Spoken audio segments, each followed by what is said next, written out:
All right, welcome everybody. Thanks for patience waiting in the waiting room. It's going to be a good night based upon what we experienced yesterday afternoon. So my name is Ian Grant. I'm the executive director of UNH's Entrepreneurship Center, known as the E-Center on campus. It's going to take a few moments to talk a little bit about the E-Center and what we do, and then talk about how we landed on this amazing semester kickoff event. So the E-Center is the heart of ideas, innovation, and entrepreneurship on campus. We're open to all students, all colleges, all majors. We're non-academic, meaning that there's no grades or credits, so students come to us on a voluntary basis. And we provide high-impact experiential programs designed for students at any point in the process. So at the top end, it's to help students that who already have companies that might need to hire people, raise money, whatever it sort of takes. In the middle tier, we help with students that have maybe just the smallest idea, who don't know really what to do next, and help them advance through that process. And whether it's for one of the UNH competitions like SVIC or Holloway or national competitions, we're there to help. And then the bottom, sort of the third tier, is to really help students realize what's possible. And provide those tools to give them the encouragement and support and awareness to have ideas on their own and what to do with it, and whether that's working for a startup company or their own idea. So I encourage all of you who are interested to go to unhecenter.com. So it's a newly launched website of ours, much easier to find all our programs. I am going to give a little bit of a shout out to 4 upcoming events that you absolutely should attend and participate in. One is registration's open right now for the next week. It's called I2 Passport. I2 Passport is a nationally recognized award-winning program developed at UNH, designed to encourage students to participate in events exactly like this and have the chance to win up to $25,000 in cash prizes to pay off student loans or pay for tuition. The process is pretty simple. It's going to be all virtual this year. So you just attend different events, boot camps, speaker series, things like that. Get visa stamp credits. So more of that is on our website as well. In the next couple of weeks, you're going to see some information about 2 idea creation boot camps. This is sort of a fundamental kickoff every semester for us, facilitated by an amazing facilitator who help create that framework of how do you have ideas. You'll work in small teams, different projects, really sort of give you initial jump start on the process. Later in November, we're going to have our Ideathon or Hackathon. That's a 24-hour period where you and some team members work to solve a very specific problem. I'm really excited to say that this year we're partnering with Gather, which is a local food bank here in the Seacoast. And as you can probably imagine, they have several pretty key critical problems. And they're going to look to these student teams to be innovative and help. It's actually one of the highlights of the year every year. And finally, we are bringing in a guest speaker who wrote a New York Times bestseller book called First Pitch, and it's going to be a pitch boot camp, and really amazing way to pitch yourself, pitch your idea, pitch your company. Highly recommend it, sort of regardless of where you are in the process. So again, go to unhecenter.com to find out more. So tonight's BIPOC workshop focused on successful Black entrepreneurs, actually came from a series of conversations last spring when we looked to see how the E-Center was doing to its mission to be open to all students, but particularly in this case, to underrepresented and students of color. While it was concluded we're doing a very good job, Geno, Joel, and several others suggested to directly engage with underrepresented students and let them understand that ideas are possible and how to do that, and the fact that there's resources available to you at the E-Center. So today's panelists are going to share their stories, talk about ways, answer your questions, and we hope that it will inspire you to do more. I'd like to say thank you to our co-sponsors, which is McNair, TRIO, Community Equity Diversity Office, the Beauregard Center, NSBE, and Mosaico. So I'd like to now introduce a friend, Geno Miller, who's also founder and CEO of Shtudy, a UNH alum, class of 2017, and is going to be the moderator for tonight's event. Geno? Thanks so much for the kind introduction, Ian, and hello to everyone in attendance today. Um, it's a pleasure to speak with you all. Some of you may be returning from yesterday. Some people may be here as new faces and attending the event today. Um, all of you, welcome and thank you for attending. We're happy to share our stories with you. Today's event, we'll try to get through things pretty promptly as fast as possible. I know it's 6 p.m., but at the same time, we feel really good about the content that we're going to share with you today. Our speakers have some very, very engaging stories, and it's a very interesting perspective at the same time, right? For those of you who attended yesterday, we had the privilege of telling you really what life like an entrepreneur really is like for us at a very uncut and uncensored and personal level about what our experience is and why we got involved in those things. And our reason for even being here today is to help you, empower you with the resources and the tools that you need to take whatever idea or venture or business that you either have already started or are considering starting to the next level. So I want to break the ice with that right here. This is a completely safe space. Feel free to ask us questions. We'll have actually an allotted time for Q&A. What we did yesterday, we actually had everyone just drop their questions in the chat. I assume that will be good to do today as well. And that way we'll make sure that we get all of the questions in as we can. And then even at the end, what we'll do is share our contact information with you to make sure that you can reach out to us and ask us anything, personal about your ventures or, just any sort of guidance or help or direction that we can provide. So again, I appreciate that. And we will do everything in our power to make sure that you can take whatever your idea is to the next step. That's why we're here. The next thing I want to address is why the E-Center. Me personally, I got to the University of New Hampshire. I played football. I fell in love with the sport of football at a very young age. And I ended up earning a scholarship to go to the University of New Hampshire. I had no idea that business would be the way that I actually got paid. After college, I had dreams set on the NFL. I had started businesses in the past, but it sent me on an abrupt shift, not from a monetary standpoint, but also a passion standpoint. And a lot of that I highly accredit to having a resource like the E-Center on campus. Um, Now, why do I say that? Is because as an entrepreneur, and especially as a Black entrepreneur, coming from the city, being from Washington, D.C., I had no idea who I could lean on going to a foreign place in which that they would actually, genuinely want to support me through the process, not just to do it for the sake of, saying that they helped an entrepreneur get to the next level, or frankly, even allowed it for a lot of folks just to keep their job. The E-Center was that place for me to really go to lean on for resources and help and advice as I grew and developed in my entrepreneurial journey in my career. We're more than honored to, be partnering and hosting this event with the E-Center. And anyone, again, at the end of this conversation, we highly encourage you to reach out to Ian and Heather and those folks over there. I'm sure they'll be more than happy to help out as well. Um, so that's that. Now, what are we going to talk about today? What are our speakers going to talk about today? And this is also a question that I want everyone to ask themselves. I want you to ask yourself this question. What is life really like as an entrepreneur? What are the highs that come with that? What are the lows that come with that?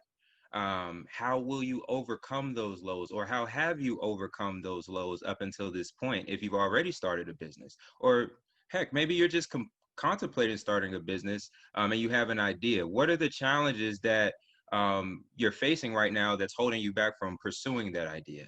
I really want you to think intrinsically on that and set your intention on those questions, on that specific question as we go through this event today. Um, and hopefully we can add some clarity to that.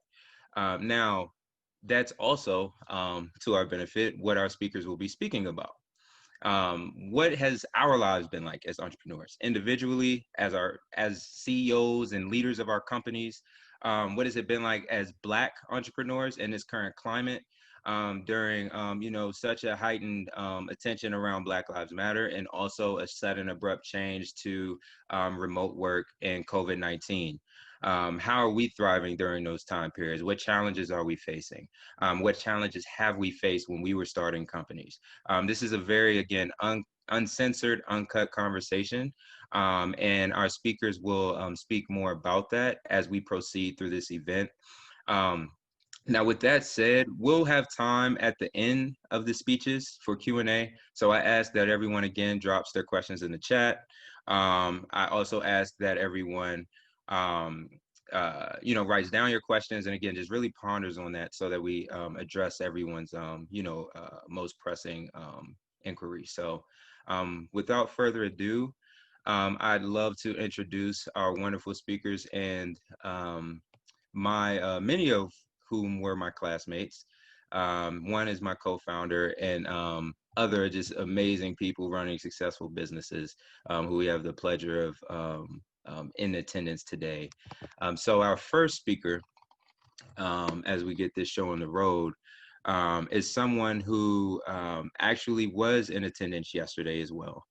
I messed up his bio yesterday as well during the speech. He corrected me on that, and I appreciate that. Joel Nkounkou is the co-founder and CEO of a company called Ecotext. Joel was born in the Congo, not raised in the Congo, but born in the Congo, and has broken records in the Congo as well, if I'm not mistaken. Okay, there we go. He has taken those athletic accomplishments, and broken records in the USA as well, in track and field, from long jump to the 100 or in the hurdles, if I'm not mistaken. Correct me if I'm wrong, Joel. You're making me feel like I'm an Olympian. Hey man, you could have fooled me. But am I right so far? Just at UNH, just Division I level. But awesome, yeah. Awesome. So he's broken records at UNH in track and field at the Division I level, and now he has taken those skill sets and aspirations to the business world with their company called Ecotext. And what they are doing is they are putting the money back in the pockets of college students who need textbooks to attend their classes. So without further ado, I'll let Joel discuss more about himself, the company, and what his experience has really been like as an entrepreneur. Joel? Well, I appreciate that introduction, Geno, and shout out to everyone in attendance today. I also, like Geno mentioned, with athletics, went to the University of New Hampshire and did Division I sports during my tenure there. I'm a class of 2018 SEPs, so shout out to any of the Wildcats in engineering and those sciences. And like Geno mentioned, one of my struggles throughout my undergraduate career was paying for my textbooks. And I remember this very specific time when I was a freshman, or rather, yeah, I believe I was a freshman in high school touring the campus. And one of the tour guides basically said, hey, we were walking past the bookstore, and they said, hey, this is the bookstore where you'll get all your books, but I recommend that you actually wait off till the first week to actually see if you're going to need the book, and ask the professor how important it is. And I thought, that's actually some really good advice. And I kind of took it to heart. And so every semester I would find any opportunity not to actually pay for the book, right? Get the digital version, borrow from someone, whatever it took. And it wasn't until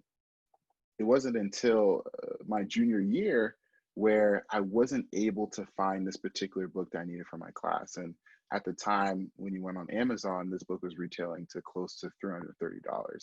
And $330 to a college student is basically your monthly salary, right? You have to start making decisions on what you're not going to buy if you're going to sacrifice for this textbook. And ultimately, I ended up splitting the cost with a bunch of my friends, and we would essentially share custody of this book. And it was very cumbersome. And I took some time to think about it. I'm like, this is so weird how at this age where I'm able to get, access to millions of songs digitally on my phone via Spotify for $5 a month, and I'm able to access all these movies on Netflix for maybe $10 a month.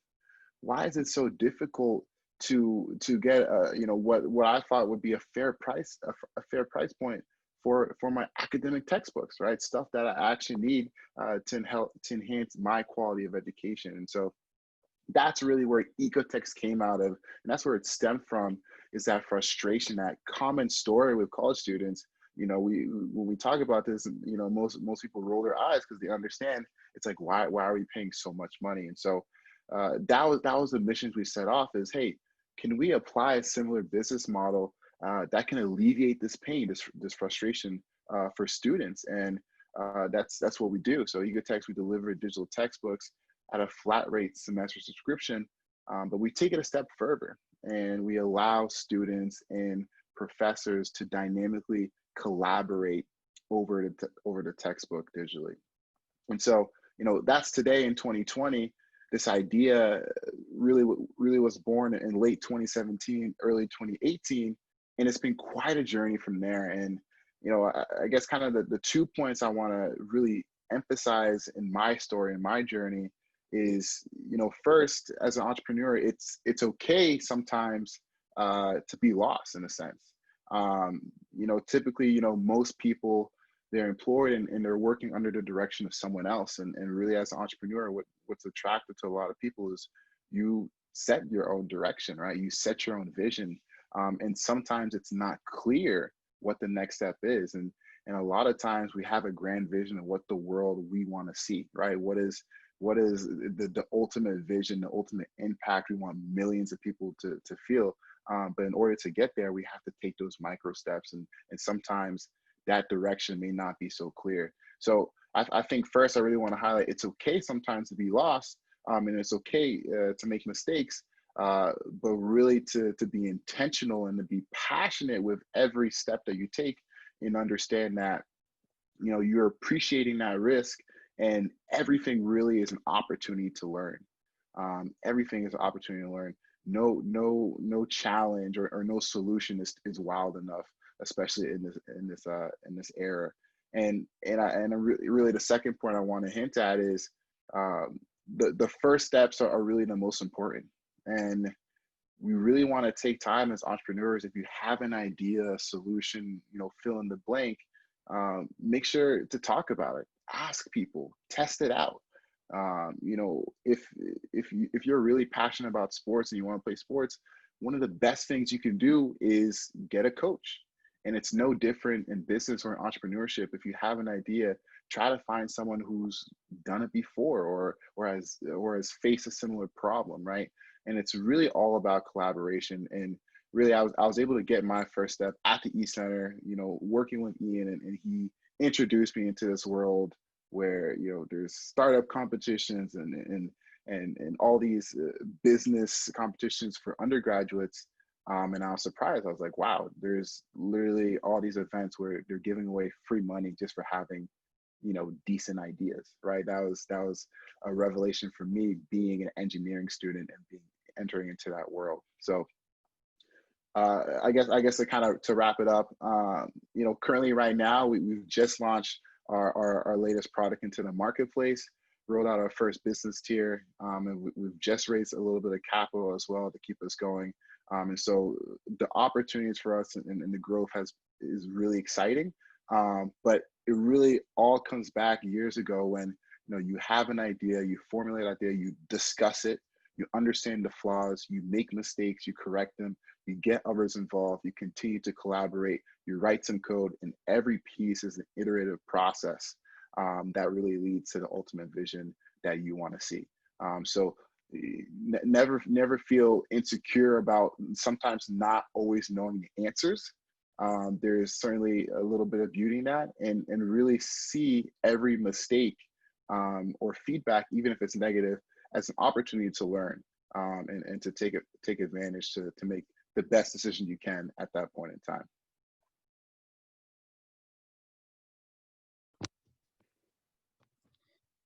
Amazing insight, Joel.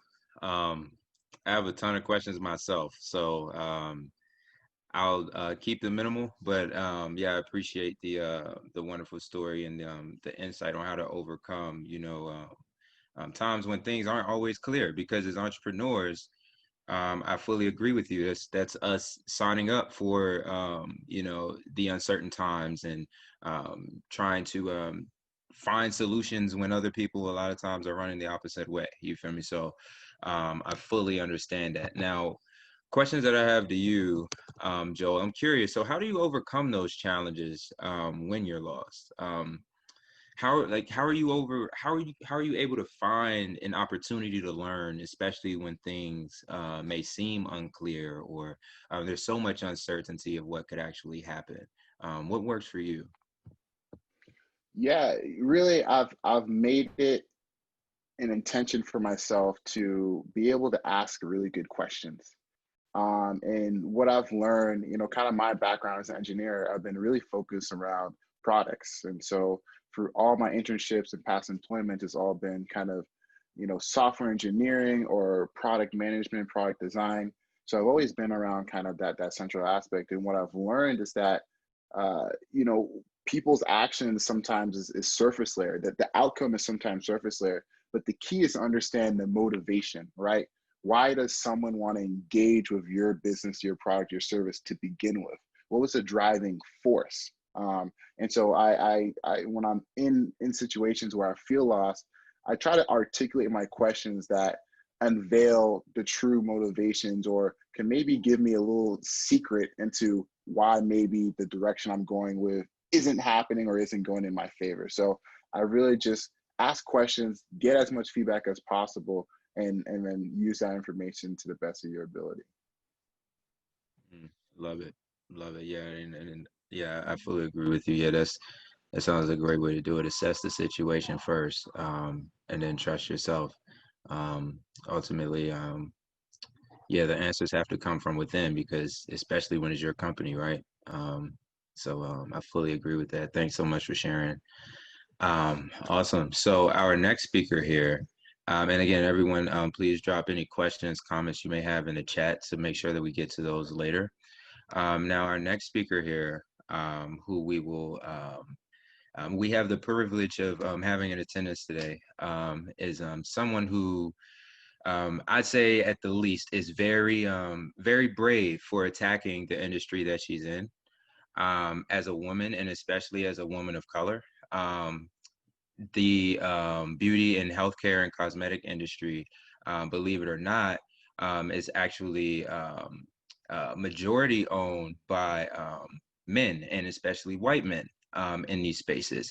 However, the largest purchasers of these products are women, and even further than that, they're women of color. And Samara is very brave for the company that she started and pursuing the industry and the niche that she's in. A UNH grad from 2014, also has experience in the tech industry, working with Amazon and things of those sorts. And we're super excited to hear more about Samara's journey and her ups and downs through entrepreneurship, how she got started, and what she's looking to do with Auto Beauty. So Samara, without further ado, the floor is yours. Hi, everyone. My name is Samara Walker. I graduated, like Geno said, from University of New Hampshire in 2014. What I will say, this is great because back when I was at UNH, there was no e-center. So I think even having a platform like the e-center is really great, and you guys should take advantage of all the resources. When I decided to start my business, there were tons of resources, but I didn't have any platform or anyone to go to try to figure out how to obtain those resources. I had already graduated college. I was working in my career, working in healthcare. So I've always been in finance, but within the healthcare sector. And then I just recently now went over to Amazon in advertising finance.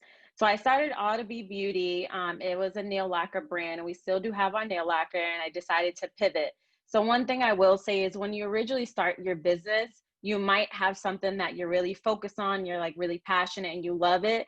But as you go through and you meet different people, you essentially iterate and you learn more about the industry, you might pivot for the best of your company. So now we are a beauty tech brand, and we have a mobile app is essentially for beauty and wellness professionals to be able to manage and scale their business. And what do I mean by that?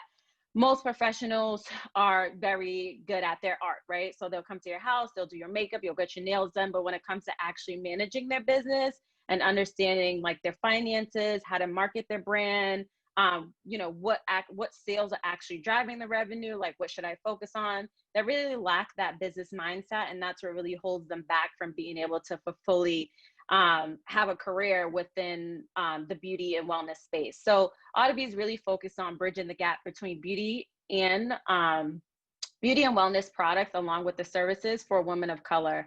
I think there's a misconception in the industry that women of color don't love luxury, or we don't kind of head towards those products that are more on the higher end, which I think is false. We just don't have the ability to actually seek those products when we go to Saks or Bloomingdale or Nordstrom, because these brands don't really reflect who we are. So Audibee is really coming in the industry and going to change the game for the better. So women will go in those stores and see the brand that reflects who they are, but also not only will they have a great quality product, but they'll also be able to get great quality services as well, as we're gearing up our professionals to be able to learn how to manage and scale their businesses. Some of the high and low points, I would say, some of the high points are just essentially starting a business was a high for me. I was really excited to kind of like get in there, be creative, and really be able to like call my direction and, change the industry for the better. But there's a lot of low points that come with it when you're first starting, because you're learning a lot. So you will kind of change your mind. You do need a lot of support, a lot of resources. And we decided to do a trade show. So if you're familiar with the beauty industry, if you're not, trade shows are a really huge chunk of when you're a startup business, you should attend, because you meet tons of buyers, tons of influencers, bloggers, etc., to be able to get your brand out there. But a lot of these trade shows are really expensive, but it's worth the while if you get to go to the right one. So we decided to do a trade show. We prepared, because basically they tell you, bring 50,000 units, make sure you have X amount of people on your team. So they really basically prep you, because they're essentially saying you're going to sell out of all your inventory. So we went ahead and purchased all this inventory, and we didn't sell out how we had planned to sell out. And I think that's a lot of times with entrepreneurs, like we plan for one thing, and then when that doesn't happen, what do you do next? So it's kind of a low, but then you have to figure out how to make it a high quickly, and not crash and burn, because you always have to just keep going. There's no manager or no director that's telling me, hey, we didn't sell out, so this is what we're going to do next. I, as an entrepreneur and as a team, we have to sit down together and say, okay, we have all this extra inventory. What can we do next? Like, you always have to have a plan A, B, and C to be able to keep your business flowing. Right now, it's myself. We have a CTO, which is a Chief Technology Officer for the app. I have a co-founder and then a CMO, and we just hired our first part-time employee. This is the first employee I've ever had since I started in 2017. Since I can't fully work on my business full-time because we're still trying to get an investor, I decided to hire someone part-time. So you always have to figure out ways to make your business still work even when you're not working on your business. So that was something that we really thought would be helpful, is to dedicate some of our revenue to a part-time employee who can really drive the marketing and our brand ambassador program while everyone is head down working until we raise capital to have a full salary team.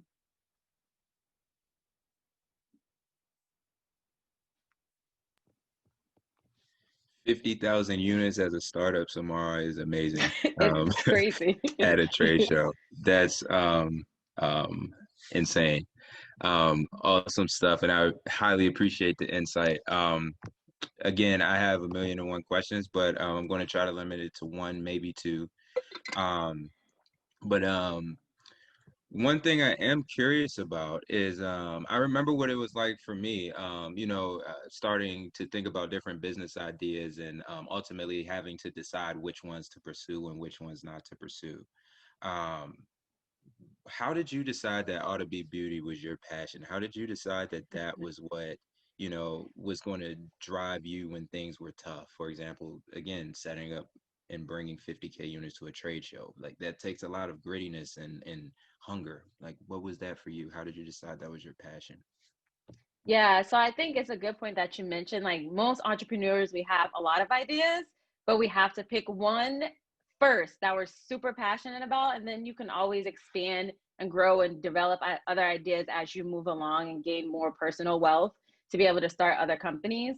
I decided to go with Auto-B because my mom she still is super obsessed with nail polish. So her thing was like she would buy $25 nail polish from Chanel or Dior. That was like her passion, and it's obviously way cheaper than buying a Chanel bag, right? $25 versus $5,000.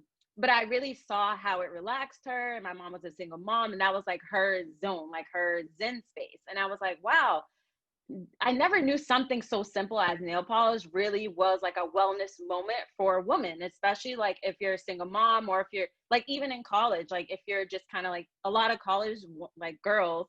I used to paint my nails just kind of like a treat to treat myself. And I was like, what if I can create this experience, but just on a higher level for all women? And obviously not obviously, we're clean beauty. So our brand is vegan, clean beauty, 10 free, which means it doesn't have the top 10 toxins as the other nail polishes. And I really want to focus on that because there's a stigma. If it's vegan, it's dull, it's boring, it's gray, it's dark. And that's not true. It can still be clean beauty and good for you and still be like luxurious and fashion forward and trendy colors. So I really want to change that misconception that the industry had about vegan brands and clean beauty brands. So that's what kind of really stuck to me, because I was mostly inspired by my mom and saw how much that was her health and wellness space. And I wanted to create that experience for all women and also like just kind of propel that forward for all beauty products. Okay, gotcha. That's good stuff. Mhm. So it sounds like really what you did is you took your passion along with your mom's passion, and combined that with an opportunity in the market, Right. to provide a niche product, a unique product to service a specific demographic. Yeah, that's awesome, and that's literally the definition of a startup that you just walked us through. Yeah, again, I remember those times where it took a lot of blood, sweat, and tears figuring out where those market opportunities were. Yeah. Figuring out how to do market research, how to conduct customer discovery interviews, how to figure out what people actually wanted. Um, and um, it sounds like you got it figured out. Good stuff. Good stuff. Um, awesome. I appreciate you, Samar, for sharing that insight with us. Yep. Anyone who has questions, again, please share those in the chat. Now, our final speaker for tonight. Unfortunately, so I will say this as well. We did look forward to having a potential guest speaker tonight, but it looks like they may not be in attendance. So there's no worries with that, but just wanted to make that known. So our last speaker for tonight is someone who I have a very opportune privilege of knowing very well. He is my co-founder and CTO for our company called Shtudy. And what we do is we connect top tech talent of color, specifically Black, Latinx, and Native American folks, with job opportunities and career opportunities at companies who are looking to increase diversity, innovation, and ultimately profitability within their workforces. Rayvoughn, he has an interesting journey. And we connect on a lot of different aspects, with both of us being city kids, and him being from Brooklyn, New York, me being from the Washington DC area. There were a lot of challenges that we had to overcome as young Black men growing up in the city, and that a lot of times if you don't overcome those certain challenges, that could be at the expense of your life or your freedom. And we were lucky enough to make it out. And that's what drove our passion to start a company like Shtudy. The way we viewed it is we've been through the tough times, so who are we not to help others make it through those tough times as well? And we feel like helping people get tech jobs is a great way of doing that. And Rayvoughn is a living testimony of the specific type of folks we're looking to help. And so I'll let Rayvoughn speak more about himself, because I feel like he'll even be able to tell the story a lot better than I can. So Rayvoughn was a software engineer himself. He's now working as a full-time app developer at Liberty Mutual, lead app developer, excuse me. And that's by the age of 25. And he's also, of course, a co-founder of our startup. So Rayvoughn, without further ado, man, I'll let you let us know. Thank you. Again, these intros are pretty good, man. It really builds you up right before you get onto this stage, you know. So this is great. Thank you. As you know, mentioned, you know, my name is Rayvoughn Millings. I'm co-founder, CTO of Shtudy. And you know, today we're going to talk about like highs and lows. Geno touched on, you know, Shtudy and what we do, but just to kind of reiterate, Shtudy is a career advancement platform and hiring solution. We mainly service Black, Latinx, and Native American folks in placing them in the tech careers, whether that is, you know, front end, back end, data analyst, mobile, all different types. And we truly believe that, you know, getting somebody and place somebody in that career is really could be generational changing, especially considering the fact of what the average tech salary worker makes now, and knowing that there are a lot of people getting the degrees, but not really overwhelming representation in the space, especially being that I work in, you know, in corporate America in the tech space, and I see a lot of that stuff firsthand. And we had, you know, started in Shtudy maybe like over about 3 years ago, 2017, 2016, around that time. And what we have now is our high, is what I'll consider our high. What we have now, the building of the product and actually seeing it and clicking it around and having people use it and put it in their hands, a lot of people react, and having, you know, it's a two-sided platform. So we have a side for engineers and job seekers to come on and test their skills and really fill out digital resumes and kind of go through a full out what we call our Shtudy process all the way to the end to get them prepared. But then we also have a side for, you know, to complete that end-to-end part for recruiters to come on and then find said talent. And watching, you know, both parties use and interact with the software. You know, it's something that you have in your head and you sketch it down, you write it all down, and you write all the specs and you plan it all out.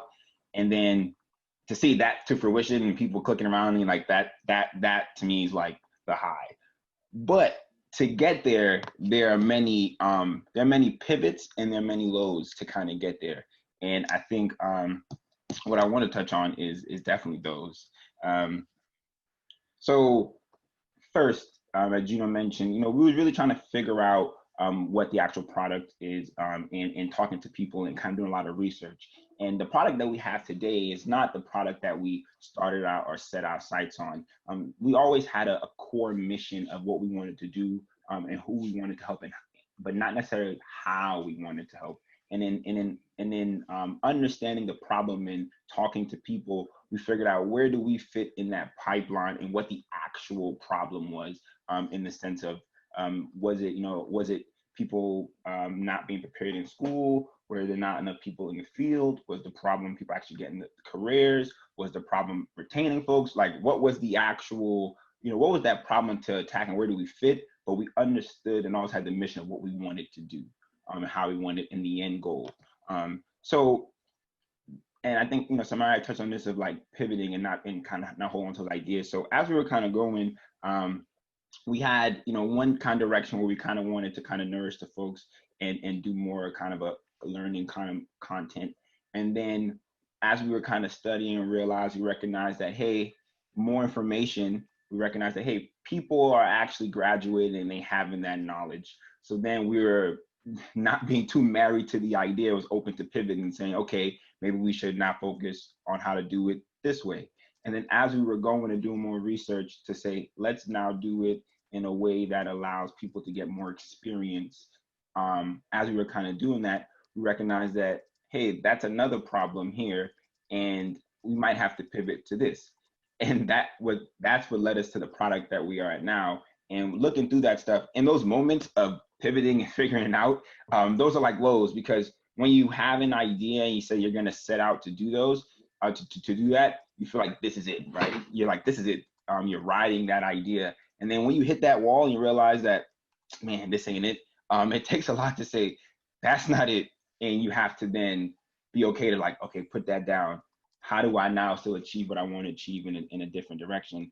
And the thing is, none of that ended up being lost work, because now that we're in a position to where we're able to, run our company and execute ideas, and, have employees and have an actual, fully fledged running company and business, that we're now able to execute certain ideas that we pivoted from earlier, that we couldn't execute based on where we were at the time, but now where we are at now, this is actually something that we could do. So that also feeds into the highs, because it made me feel that, none of the things was lost work. We didn't do any of that for no reason, and it just wasn't just a waste of time, because now we could utilize that information in that product that we were going to do then.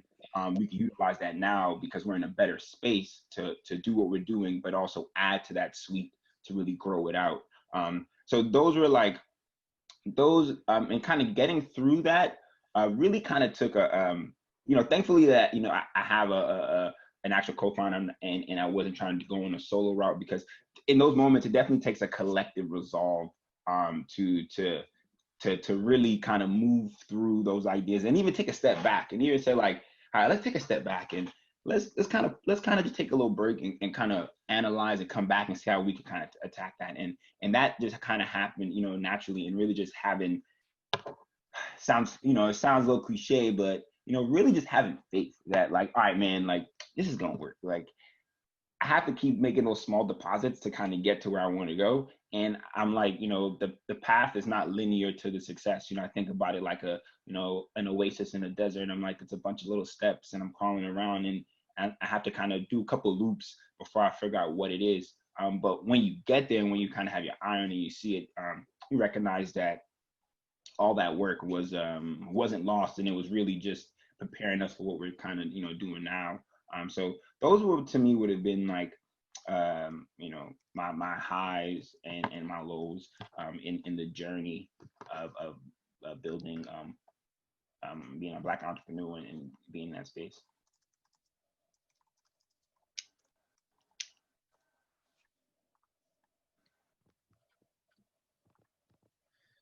Man, every time I hear that story, I feel like I hear it for the first time. Again, the things that from a product and engineering perspective, that carry over into entrepreneurship, that you were able to leverage, is super beneficial. That's not an easy thing to do, and again, like having to graduate college, because we started this in college, right? So having to graduate college, also having to make sure you could take care of yourself financially, priority number one, right? So making sure you had a job lined up, and on top of that, running a startup, and collecting feedback, constantly reiterating and improving the product time after time again. That's not an easy task. I appreciate, as well as I'm sure everyone else here, you sharing that side of your story. Now, I got questions, so we can go ahead and roll with it. So how were you able to do all of this, man? How were you able to do all of this while working a 9-to-5? Again, obviously the first priority is always you have to make sure you can, sustain financially to take care of yourself. But how did you overcome those challenges of applying to a job, also running a startup, and graduating college at the top of your class and successfully? So how did you do that? Yeah, and one thing you forgot is also at the same time, I was the president of Most Def, so a lot of other organizational things going on. But this is good because yesterday when I spoke, I had touched on starting a business while working full time, and really it really came down to these main three things was you know, framing my mindset around my current employment, you know, planning my time and figuring out how to actually maximize those. And of course, you know, self-care for myself, because it takes a lot. That's a lot of things that you've been doing, a lot of context switching. You want to, you know, you want to put your best foot forward in everything that I, you know, in everything I'm doing. So I don't want to lack in one area. I'm trying to, like, you know, my goal is to, like, all right, if I'm doing it, I'm trying to be the best at it. So with that being said, it takes a lot of energy, but also knowing when to, like, unplug and kind of recharge, and kind of come back fresh. And that to me was like, it was like very big, you know, planning out my time. I, you know, I always thought I wasn't really good at that particular stuff. But you know, I guess I'm not bad at it. You know, I guess I'm not bad at it. I always thought, like, and maybe that might not be my thing. But you know, it definitely had to been something to where I had to really think ahead and understand, like, okay, you know, and sacrifice, you know, time and weeknights and weekends and different things of that nature, because I recognize that, okay, as I work my, you know, full-time job, I'm going to gain skills. I'm going to gain a lot of ability and knowledge. I'm not going to be the same, you know, as I am now than then. You know, by the time I get out of that, by the time I'm, you know, on the other side of that situation, I should be, you know, even better in my professional development, whether that is, you know, from a program perspective, whether that is from a personal development, conversational, managerial team, and stuff like that. Because, you know, I have a bigger role to fill. You know, I have a bigger role to fill. So I was really trying to just use that as an opportunity to really better myself. And in doing so, that also helps me perform well in that as well, because I'm trying to do that, then I'm going to, you know, they're going to get positive results and outcomes from that as well. But then also, when that work was over, still trying to motivate myself, which is great when you have an actual partner, motivate myself to now put that same effort and energy into my, you know, into my company and go from there, because that right there is like, that's huge. And, you know, last point is, like, when I mentioned yesterday, was saying, like, you know, be consistent with it, have, you know, meeting times, and be consistent with that stuff, because being that Geno and I, you know, meet every day at a certain time, right? It's like, I don't want to, like, you know, let him down in a sense, and be like, I'm not going to do it today. You know what I'm saying? Because I know he blind on that, and then vice versa. So it pushed me to be like, all right. And then eventually, you know, it just becomes a habit. It becomes a thing. And now it's just like second nature, to where, like, if we don't talk, it doesn't matter, because we both know what each other's doing, you know, because we have that kind of instilled. Yeah, man, it's good to know that we have the same meeting time every single day. You know, it's not a lot of second guessing on things, and it after a certain point, just to further your point, is it begins to feel natural. You know, it feels weird when, you know, you don't have a meeting sometimes. So I fully understand that. And another question that I have for you is a bit more of the corporate / career side of things, because I'm, again, like everyone, you know, even though people may be entrepreneurs, you know, people still, again, need to make sure they take care of themselves financially first. Uniquely, you were able to leverage your career and utilize that as a strength in pursuing your entrepreneurial venture, you know. So and in addition to that, move up in the company at the same time. So what did it take for you to grow within your career, within your organization? And how did you figure out how to get so essentially many promotions, you know, as a young employee at a, you know, at a Fortune 500 company? And also, two-part question, how were the skills that you developed in that role at Liberty carry over into your role as a CTO for Shtudy? Okay. I think it really started with how I viewed my current, you know, employment. You know, when you want to start a business, you want, like, I want to do everything about this right now. And then, you know, that mindset of feeling like, well, this is taking away from that. And then now you have this, like, internal struggle of time and things of that nature. So it was how it first started, like, how I viewed my employment, of like, you know what, this is actually, you know, it's a blessing. I'm like, you know, I could be unemployed. You know what I'm saying? Like, I could now be trying to force something to come faster than it should, and it would, you know.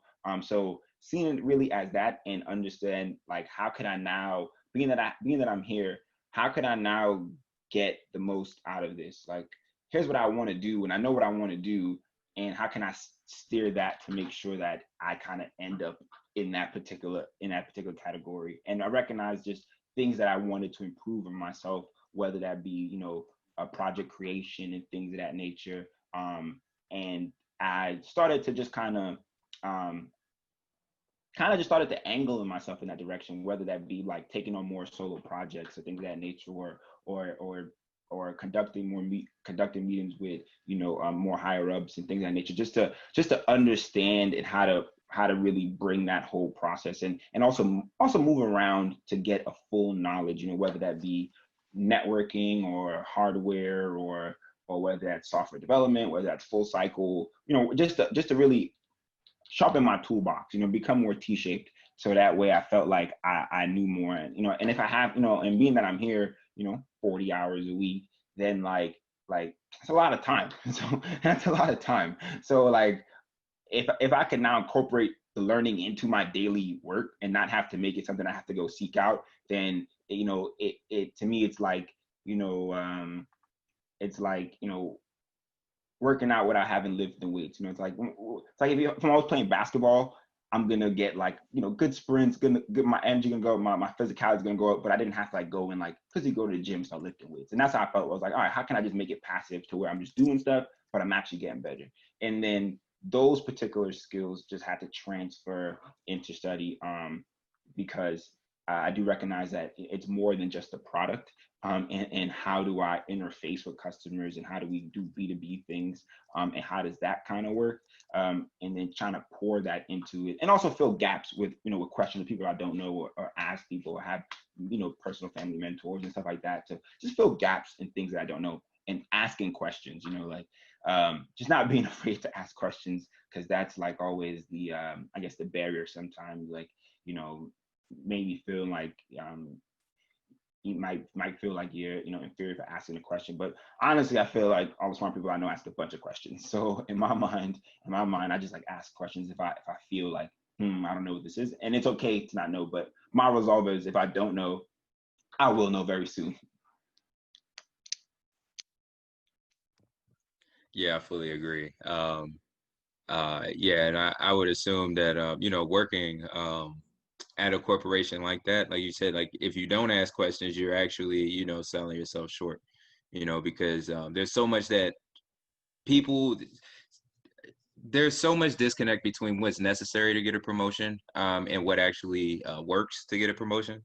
You know, a lot of times, you know, it's always good to put forth the best work ethic in the company, but at the same time, you know, what else could you be doing in addition to that, to you know, make sure that it's noticed, or make sure that, you know, you're getting the right conversations that you need to be having, and that you feel confident and content with asking for a raise or a promotion, or moving forward in your career. In addition, I feel you on the fact that that also very much allows you to learn new skills. So I appreciate that insight. Awesome. All of our speakers, you are amazing. Joel, Sam, Rayvoughn, can't thank you all enough for sharing that with us. Now, everyone, what we're going to do is open up the floor for Q&A. Feel free to ask, again, any questions, comments, or concerns, or jokes that you may have for you know, our panelists or speakers, and you know, we're happy to share them. We're happy to address them. And in addition to that, we will also be sharing our contact information to make sure that you can reach out to us after this event as well. So, you know, I can at least speak for myself. More than happy to help anyone out with anything that they may need help with from this event, connect you with any resources or things of that sort. So from here, we'll open up the floor to Q&A. Great, thanks, Geno. Rayvoughn, I have to say, I've listened to you now 2 days in a row speak, and I just love the way you paint your story with analogies. It's phenomenal. So well done. Thank you. So a lot of good questions here. Just start sort of going through them one at a time. So the first one, actually, Sam, is for you. how do you get investors, and what's that process to get investors? Yeah, so we don't have an investor yet, but I can tell you just from going through the process and still being in the process, some of the first steps is essentially learning who. So what I just basically will tell you what I did is I created an Excel spreadsheet, very simple. I had the name of the VC firms, angel investors, what they focus on. Are they pre-seed, early stage? What is the funding amount they give? So some investors are early stages in. Some of them only do first round. Some of them are lead investors, or some of them are kind of like they piggyback. What I mean by lead investors, some of them will initiate the investment and then other people follow on. And then kind of what segments are they focused on? Are they focused on beauty? Are they focused on tech? Are they focused on food? So you have to really look up the VC firm and know what they're focused on. And also kind of do your research, look at their portfolio, who have they invested in the past. And then from there, I would create like cold call emails to just even get to speak to one of the even associates there. Hey, what are you guys looking for? Who are some of your past portfolios? Can I speak to one of them? Just to kind of get information. That's kind of how I go about finding the investors. And obviously through like referrals, the other entrepreneurs that I'm friends with, hey, I just, got a deal with X, Y, and Z investor. I'm going to refer them to you. I think you'll be a good fit. But just kind of knowing who you're interested in, what firm you're interested in. Are you interested in venture capital funding, or are you interested in angel funding? Angel funding are people with their own personal wealth. I believe it's like 100K or more in personal assets, not like their salary. So kind of knowing who you're interested in raising funds from is first step, and then basically creating an Excel spreadsheet and really looking at who you're interested in and why, because getting an investor is like getting in bed with the wrong person. It's forever. It's a forever lifetime commitment, and you want to make sure that they're on your team for the right reason, depending on your business and where you see it going. So that's like truly important. Thanks. And Joel, I know you've been pretty creative too, Joel, and you're raising money from investors. So the question was directed for Sam. Why don't you jump into maybe? Yeah, so generally speaking, how to get investors, that's a very broad question. There are a lot of different tools and vehicles. For us personally, we did kind of a two-step approach. We started a crowdfunding equity campaign. So it's different from a Kickstarter where, those type of campaigns, they're maybe giving you a t-shirt or some kind of thing of value, while in a crowd equity campaign, we're actually giving you shares in the company, right? So we're giving unaccredited investors the opportunity to buy their particular percentage of Ecotex, and the goal being when we blow up and we grow big, you turn that 100, 200, 3,000, 5,000, whatever that amount investment to 5x, 10x return whenever we're able to sell out. So we leverage using equity crowdfunding, and for us, it really helped us build momentum because we understood it was difficult for us to get accredited investor. Just a lot of factors. We're young, not only as a company but as a team. We're very young. We had to prove a lot of things, but we had a good network of family and friends and those in the community that really believed in us and want us to excel. And coincidentally, with our crowdfunding campaign, that actually attracted other investors, and now we're actually juggling three investors that are really interested in adding some more capital into the bank for us. So it's been quite a journey, but there's a lot of different options, and like Samara indicated, it really starts with what do you feel might be the best step for your goals, and really making sure it's not just about the money, but who's the person behind it. Great. So next question is, how do you know when you're ready to start a venture?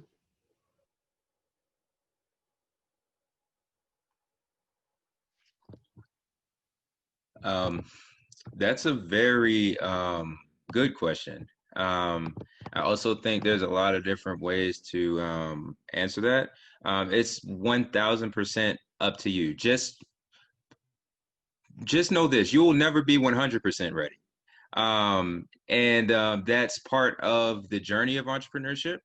I feel like when the individual, or when you're able to come to terms with that, when you're okay with not knowing what's going to happen if you go and pursue this, and you really, I guess, bask without being rationally bask, I'll say, in the possibilities that can occur if you do pursue that venture. Once you're able to find that balance and you're perfectly okay with the outcome if it doesn't work out, I say that is the time to move forward with it. The more technical answer, I'd say, is when you're financially stable enough to actively pursue it. I can say that because I've made the mistake of not being financially stable in pursuing a business in the past. In fact, even with our current organization, Shtudy, we had attempted to found Shtudy a couple years prior to 2017. We had taken a trip to Silicon Valley, spoke with some, conducted customer interviews, conducted customer research. We had won some grant funding. Expected to have a lot more revenue coming in than we did, and funds turned out short.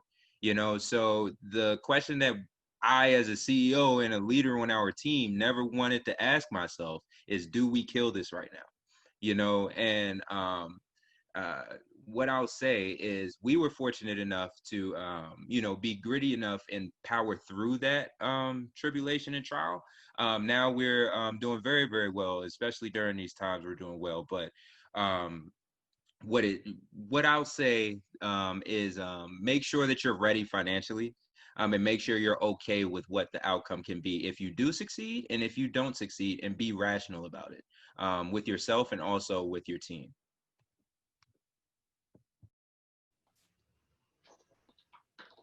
Yeah, and I would say, and to get a little into the details of your idea, before I launch anything, even smaller ideas that I had, I always just think about whatever the idea is, of course, whenever that moment comes, and then I just immediately go and see if there's something that is exactly my idea, not something that's close, but is that my idea? Does that idea exist already? In the mass print of that, is it big?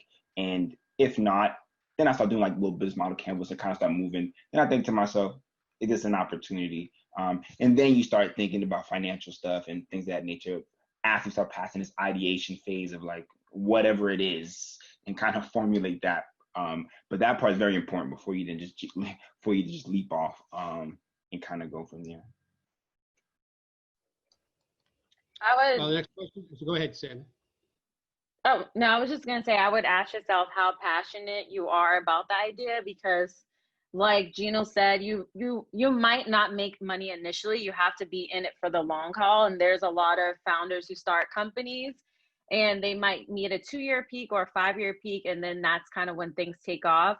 So if you're in it for the short run, then that means that you should try to think of another idea that you're more passionate about, because it's not an overnight success at all.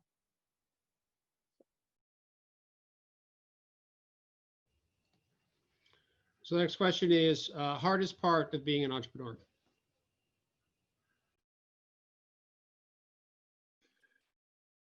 I'm laughing because depending on who you are, you can answer this 1,000 different ways.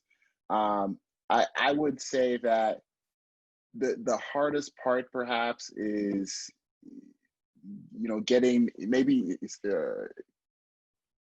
getting a no, right? Or being disappointed with a customer. And Geno hinted to this earlier, and quite frankly, everyone, we all have particular visions of where we want to be with our company and the impact we want to happen. And a lot of times we tend to believe or want to believe that everyone agrees with us.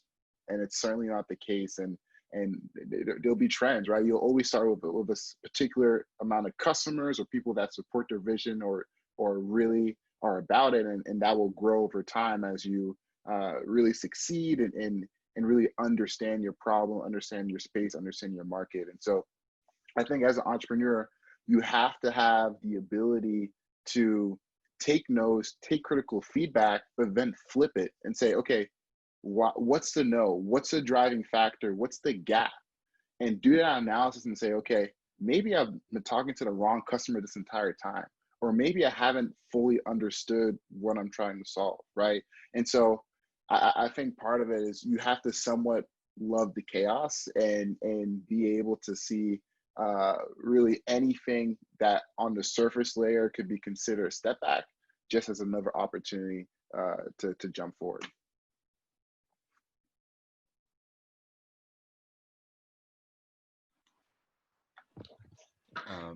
You got it, Rayvoughn. Yeah, I would say, I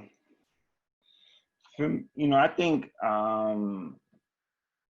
probably like there's a lot of different things. I don't know if I can say the hardest, but one hard thing, one hard thing that I think is, probably especially in the beginning, it's like, you're depositing things and doing different stuff, and you just don't know at the time. You don't know, like, is it gonna go to where you think it's gonna go? You know what I'm saying? It's like did I plant a dud seed, and no matter how times I water this thing, is it not going to grow? Is it actually going to happen? Do people value the way I do, and how that kind of going? I feel like that was like, something that was initially, you literally just, it's something that you have to like kind of have like an internal resolve to push through, because you don't know until you like keep going through it. If you keep walking, then you'll eventually figure it out. So that's what it was. That's what the thing was, like the chicken is the egg. It was like you would like the success now, but you recognize that might mean like a lot of no success till you get the success. So I just had to keep working till that happens, like in that regard. So that to me was something I felt like was just hard, because you just have to have like I said, that kind of belief that okay, this will work. And and then also, as Joel and a lot of us mentioned, being able to pivot if it don't, and like when you pivot in those moments is like that's hard to accept at the time, but you have to accept it because you're just like, this is not working. And that's still that blind, kind of like that deposits of like, okay, it will happen, but I have to figure it out. So that kind of stuff is it's hard because there's no direct playbook of anything like that. If I'm in a company, I could be a software engineer and become a senior, and there's like a direct playbook, a path. But on the entrepreneur game, there's no direct playbook, there's no direct path. Everybody kind of did it in their own different way. So you kind of have to find your path, and the room's kind of dark until you kind of find that switch, So.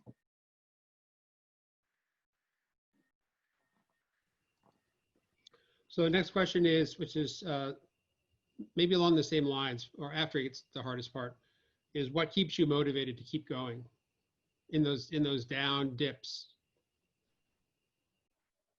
I would say what keeps me motivated is the overall goal and the vision that I have for my company. And that doesn't mean right now, that's like within the next 2 to 3 or 5 years from now. Like my overall goal is to be able to have a beauty tech company where I can hire diverse talent in tech and then also in beauty. So we don't really have spaces like that currently right now. I think a lot of companies are working towards getting a lot of diverse talent in tech and also in the cosmetic industry, but there's no place that is really all inclusive when it comes to working in corporate for like a beauty tech brand. So that's kind of my overall goal. What keeps me going is if I win, we all win, right? So if I win, the more revenue I build, the bigger my company becomes, the more I can hire talent, diverse talent. That's kind of my overall vision, is not only to be a startup brand. Like my vision is to be a corporation where I can continue to build jobs and create generational wealth for people that look like myself.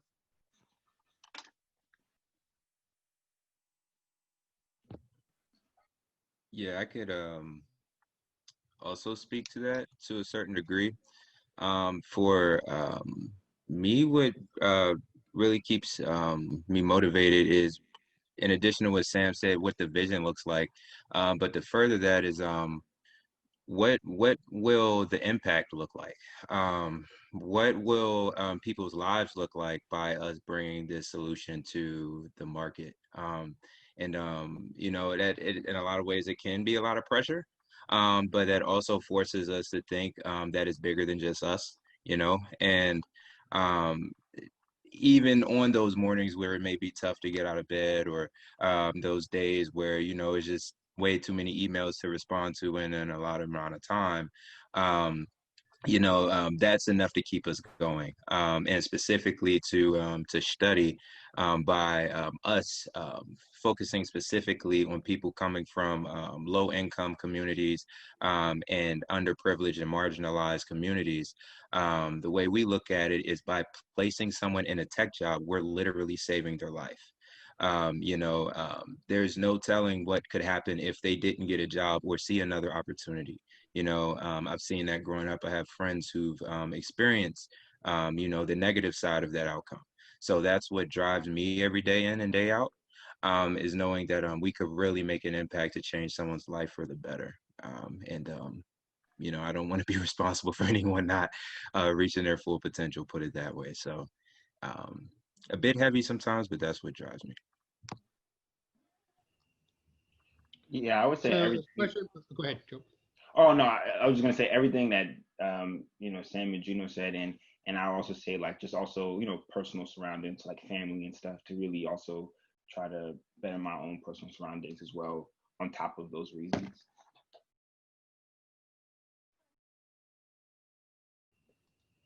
So next question comes about building teams. So whether you go from 1 to 2 or 2 to 4 in the early stages, how do you go about adding to your team? Got to be very add to the team.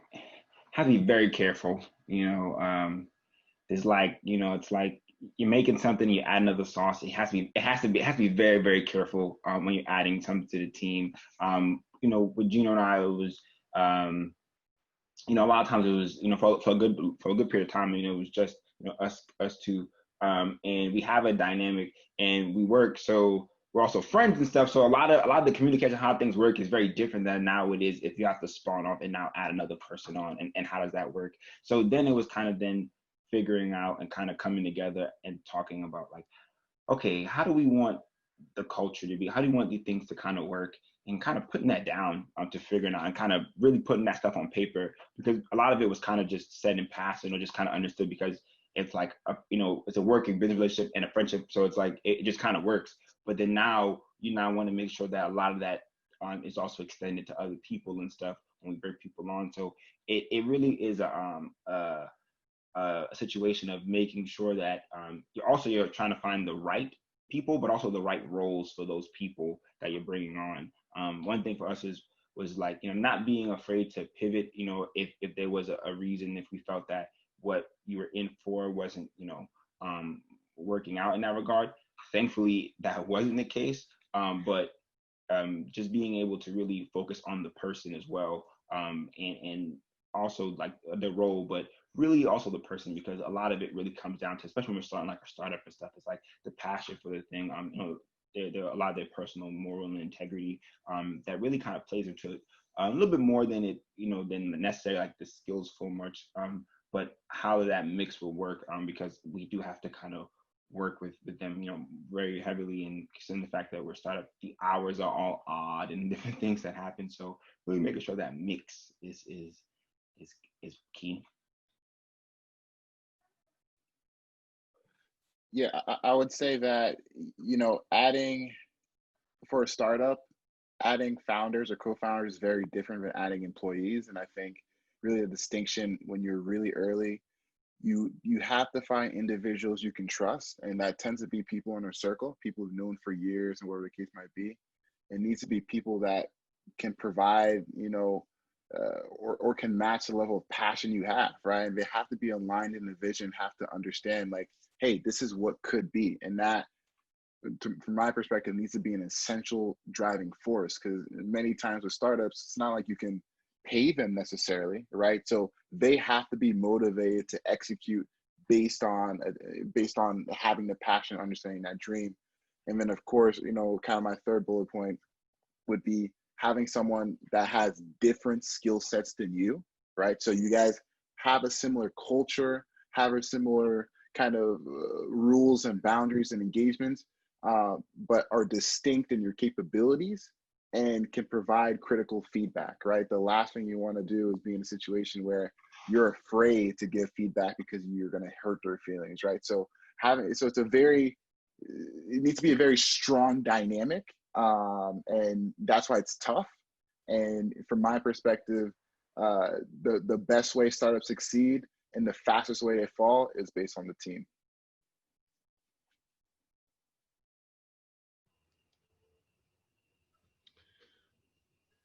Great. So another question, actually, Joel, is just specific to you, is can we use Ecotext at UNH right now?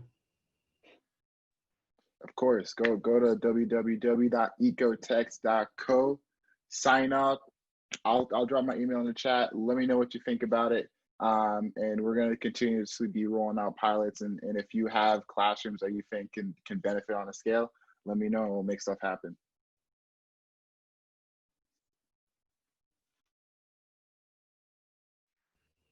Another question is, can you outline a typical day in a life of a startup?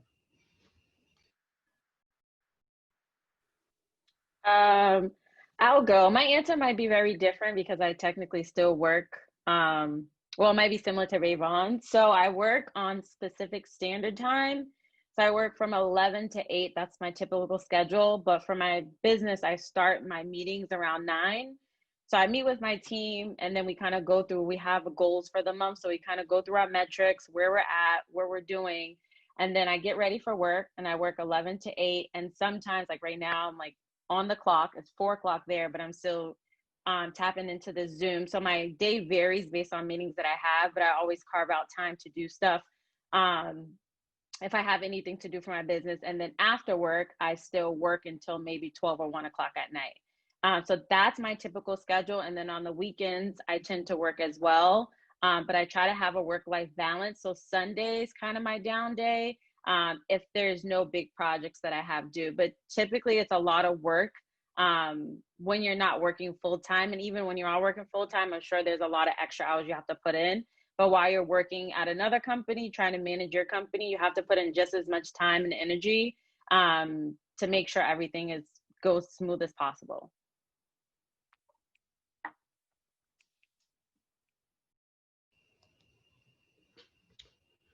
Great. And so last question, what's the first thing you did after you had the initial idea?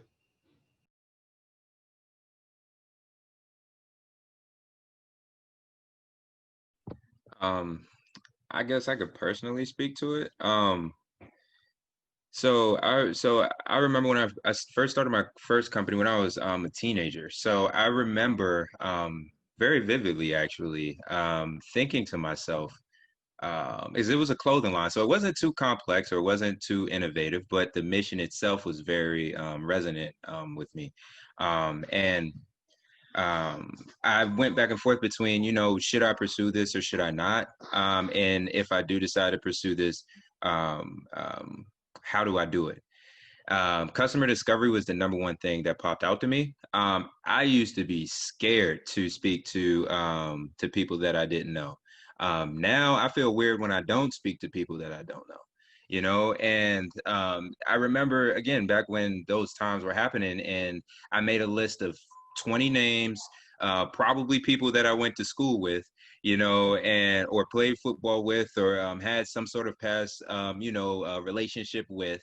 And I went to their house. I sat down with them for about 20 to 30 minutes. Joel, I actually believe that later down the road, we conducted a customer discovery together, if I'm not mistaken. But that was the very first thing that I did, start an adventure. And I thank myself so much for doing that at such a young age, because I feel like that helped me overcome, which is very often the number one reasons entrepreneurs don't continue to pursue their dream, which is just being, able to have a conversation with anybody and be comfortable with it to a certain degree. So that was the first thing for me. I had a very interesting period where I pondered on whether or not I was going to take action, and I'm so glad that I actually did.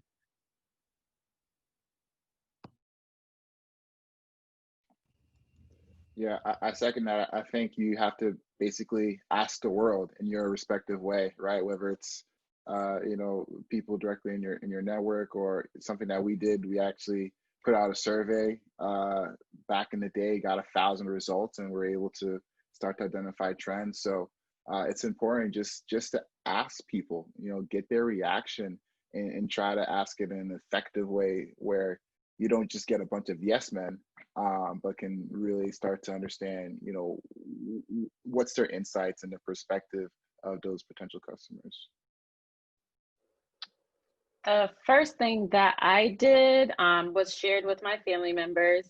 And then I started to go to pitch competitions and trade shows, just so I can get an idea and see how kind of entrepreneurship worked and like what I would have to do, and just kind of see like how pitch competitions worked as well. So I just was very curious of the landscape and like what I would be doing when I got to that point. So that's what I did at first to make sure it was something that I was like genuinely like, okay, am I ready to kind of embark on this journey?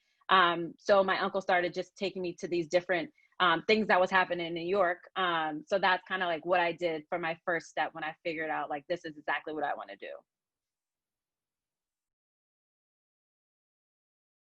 I'd also like to add a quick 2 cents. Read books. That really helped me. Lean Startup by Eric Rice is a great book to start with for anyone who's looking to get into entrepreneurship. That really helped me and served sort of like a game plan or a guideline, step by step, on how to flesh out the idea, how to know what to do next to move to the next step. So really, I'd second that by saying, you know, education. Really just look up books, resources, notable resources. Nowadays, there can be a lot of not accurate resources out there, but definitely educate yourself. And if anyone wants more resources, I'm happy to share that via email after this event. So, yeah. So we're almost at time. So I just want to thank Geno and Joel and Rayvoughn and Sam. Just another yet amazing workshop and session and discussion. And I learn every single time through this process. So thank you. So one of the questions that was raised, I just want to wait till the end, was how do you use utilize the e-center if you don't have an idea? And I can tell you that probably only 10 or 15% of the students, the first time they come to the e-center, they're coming with an idea. So the first time I met Joel, probably the first time I met Geno, because they had an idea and they just wanted to know what some next steps were. So 80 or 85% of the students come without that. And so our programming is designed specifically for that. So when I talk about the idea creation bootcamp or the pitch bootcamp or other speaker series, that's really the first step, because what I've just seen now for almost 5 years is just by going there and being immersed in it and being around other students that have a passion and thinking about problems, it comes. You can't force it. You can't wake up and say, well, I need to have an idea today. It literally just comes when it comes. But by getting the tools and surrounding yourself by it. So again, go to unhecenter.com. Take a look at that. You'll see all the programs that are up. Either take a look at the calendar or sort of the big blocks in the middle. And that's one of the best ways. And I think sort of in closing, just 2 things. So each of the panelists have offered, and you'll see the emails in chat, and we'll probably send an email out to everyone. Reach out to them. So ultimately, we're here for you, and that's one of the purposes of this entire session yesterday and today, was to let you know that we're here. So I'm here. I meet any student. Just shoot me an email. So one-on-one sessions takes 30 minutes. No matter how small the idea is, we sort of walk through it, and that's what we do, and that's what I do, and I love to do. And each one of these very successful entrepreneurs will do the same thing for you. So don't be shy. Never think that your idea isn't big enough or good enough. I can guarantee you. And actually, I laugh at Joel because I didn't really understand what Joel was talking about when he came in. And we went through the process, and just look where he is now. So never be afraid that your idea isn't big enough, because it's one step at a time. So. With that, I want to thank everybody for participating and sharing, and keep in touch, and hopefully we'll see you in the neighborhood.